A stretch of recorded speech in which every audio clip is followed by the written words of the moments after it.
Hey guys, it's Miss Patel, and I just wanted to kind of give you an overview of the work that we're doing to create a character. The past few weeks we've been looking at three characters mainly. One of them was the mom from Delinquent, the other was Saint Joan, and then the third one was David.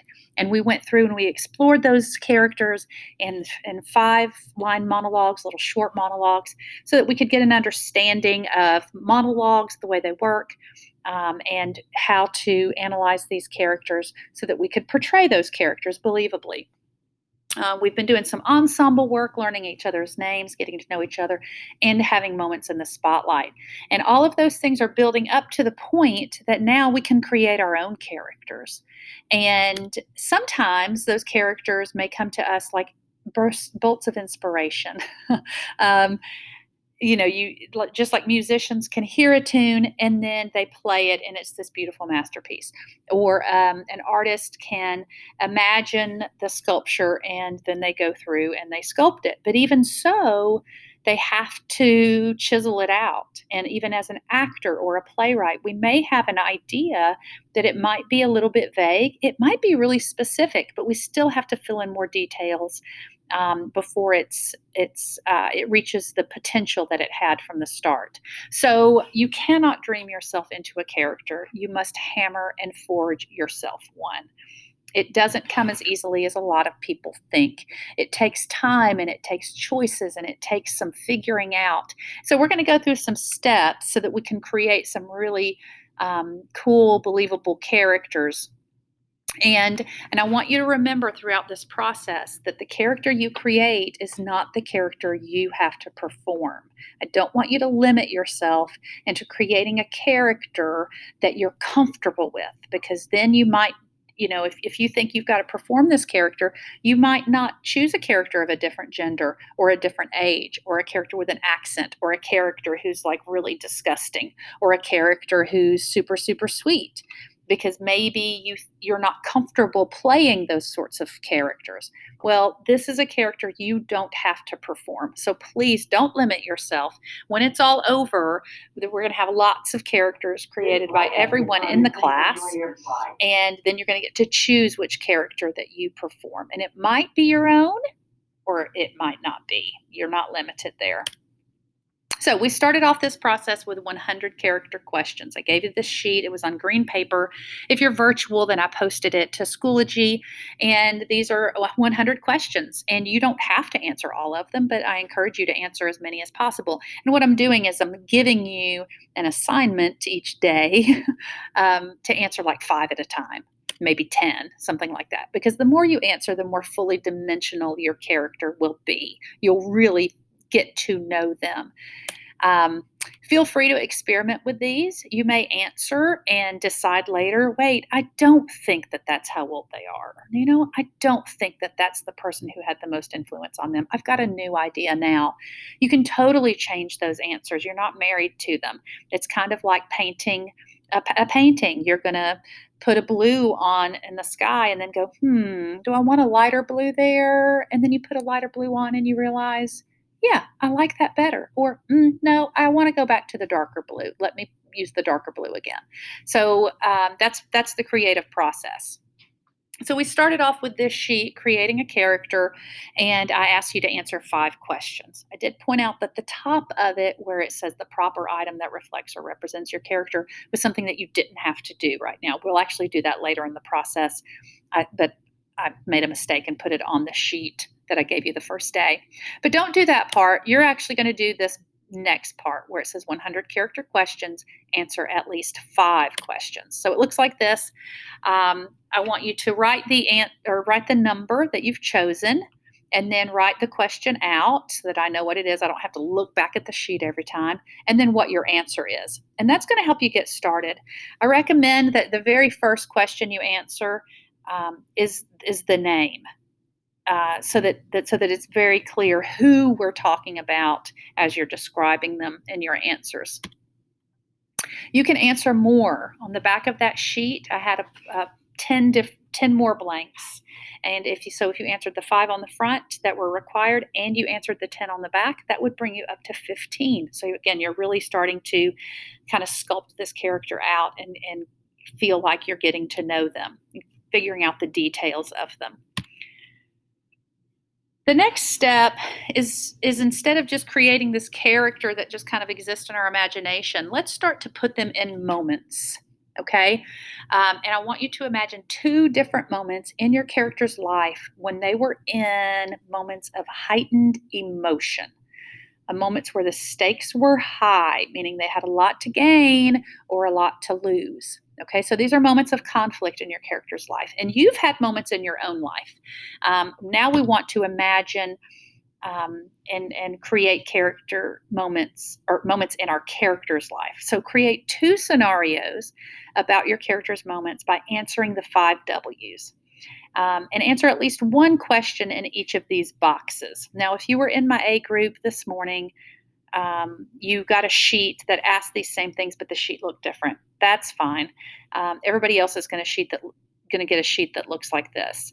So you're going to describe these two scenarios using the 5 W's. So, for example, in my first block today, I made up a character. Her name was Arlene Bacon. I decided who she was talking to was her daughter Jolene, who's 16 years old. What am I doing? I'm doing a crossword puzzle, and what just happened?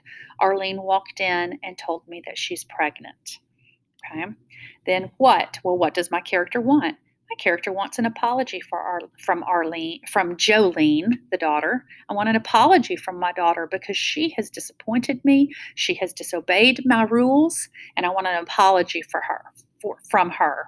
What's in my way? Jolene, my daughter, thinks she doesn't owe me an apology. She actually wants my help. When does this occur? This occurs in the middle of the afternoon. Is it a significant day? No. But it falls just about a month after my daughter turned 16. So she's young. Where is this? This is in our kitchen.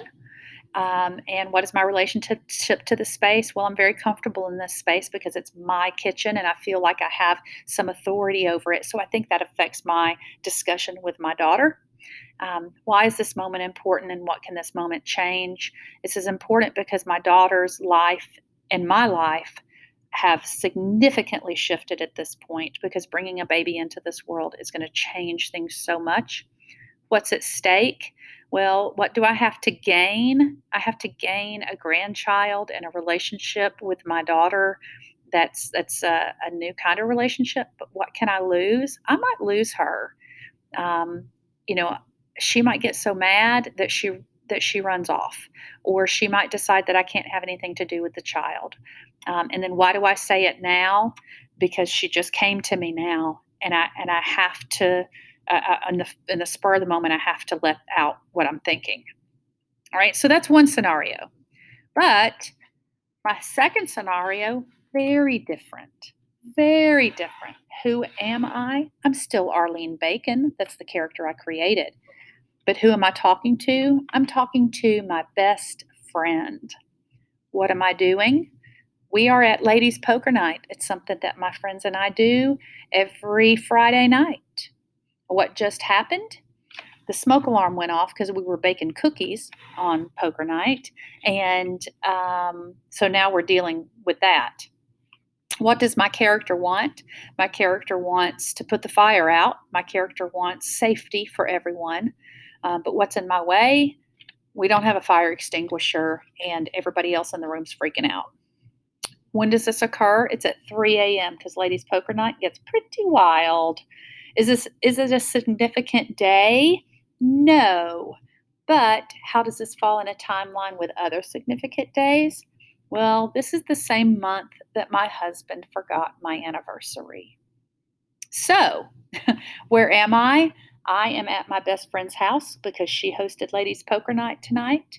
What's my relationship to the space? Well, this is the space where I often reveal my secrets, and I often give advice, and I often get advice from my friends. So it's a comfortable space for me. Why is this moment important, and what can this moment change? Well, in this moment of crisis, trying to get the smoke alarm to go off, it's kind of just too much for me, and that's when I kind of let out how I feel. about how disappointed I am in my life. My whole life is falling apart, just like this moment feels like it's falling apart. What's at stake? Well, what do I have to gain? I can hold on to my marriage, or I might lose my marriage. I'm really in a moment of crisis here. Why do I say it now? Well, I probably would have kept it inside, except with the smoke alarm going off and everybody freaking out. It just kind of cracked me open, and I had to let it out, and I'm kind of melting down and falling apart. All right, two very different scenarios based on my who, what, when, where, and why. So your scenarios are going to be different because your character's different, but you're also going to pick two different moments in your character's life, talking to different people in different situations. After you've done that, go ahead and answer 5 more of those 100 questions just for fun, right? No. That'll bring you up to 20 questions that you've answered, and you're really going to be getting to know them pretty well, and maybe even starting to feel like, I feel like this person's a friend of mine, or I feel like I know this person personally. Whereas before, you might have even been struggling to figure out what their name was. Now you know their name, and you know their background, and you know all kinds of stuff about them. How do you turn all this in? Well, if you're in person, then I'm giving you the sheets to write on, and then just bring those back to you every day that you come to class. You don't have to submit anything on Schoology, even though that their assignments exist on Schoology. Really, I'm putting the assignments on Schoology because some people are quarantined, and that's the only way they can do the work and turn it in. So if you're in person, bring the papers with you to class. If you're quarantined, you're going to submit them on Schoology, and you can either download the documents, type onto them, and then upload them, or you can create copies in your Google Drive, type directly onto those Google Docs, and then use the Google Resource app to upload them, or you can print out the documents, write directly on them, and then submit photos of them to the assignment. Either of those ways is fine, okay? This character assignment, the 5 W's, is your assignment for Wednesday/Thursday, depending on when your virtual day is. And then on Friday, I says tomorrow, but I mean Friday, you're actually going to start writing the beginning of the monologue. And so look on Schoology on Friday, you'll see a post about how to do that, and then you'll get started. And then on Monday, we'll have the beginnings of those monologues, and we can start sharing what you've created so far, and we can start playing around with ideas and then developing those monologues even further. Okay? If you have any questions, let me know, and I look forward to seeing what you guys are going to create.